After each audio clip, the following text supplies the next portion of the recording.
Good morning, and welcome to Redeemer Lutheran Church. I'm Pastor Gary Lodeholt. This week we are looking at forgiveness. Not about God's forgiveness of us, but how forgiveness works in our own lives.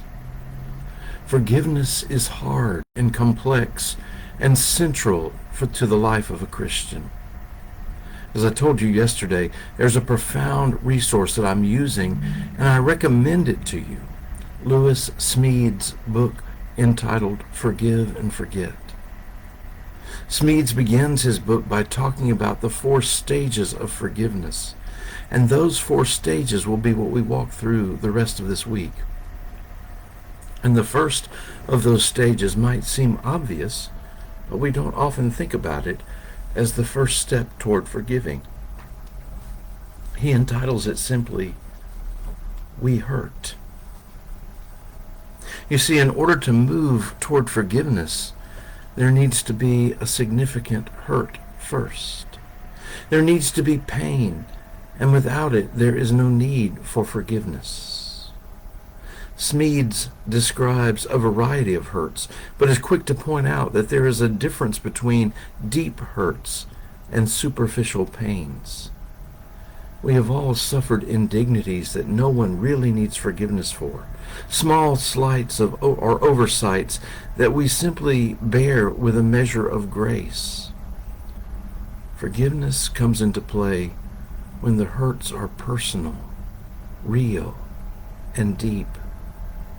And the worst part of all, so often the kind of hurt we struggle most to forgive is the hurt that seems unfair.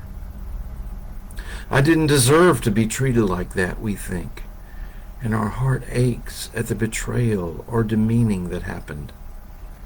It hurts when we are wronged by a person we trusted to treat us right. Smedes then describes the way these kinds of hurts happen.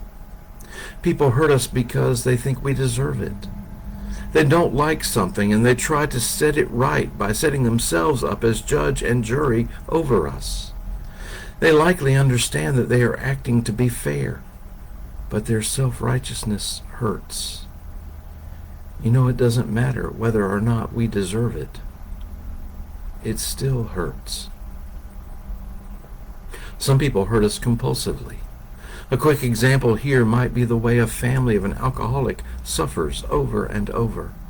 Family dynamics are ruined, hateful things are said, love is driven out.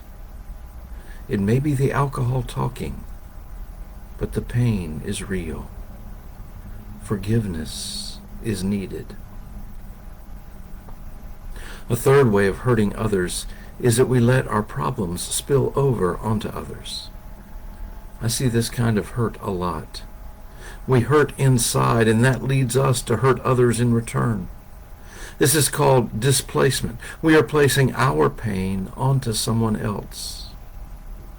It's not really intended, and often this hurts the people who are closest to us and who love us the most. Our pain is not their fault, but we lash out just the same. Another way to think about this is a bit like that alcoholic example I just used. Consider a couple going through a divorce. There is hurt and pain for them, to be sure, but also for their children, their parents, their siblings, and so on. The anger a person feels toward this rejected spouse can get taken out on those they love. Another way we hurt others is actually with good intentions, and I see this kind the most.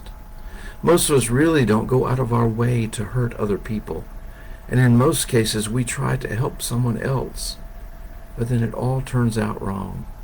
Plans go awry.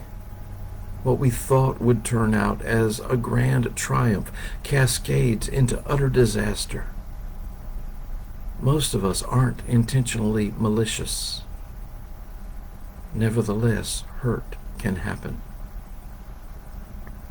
The last way Smedes mentions is that people hurt us by mistake.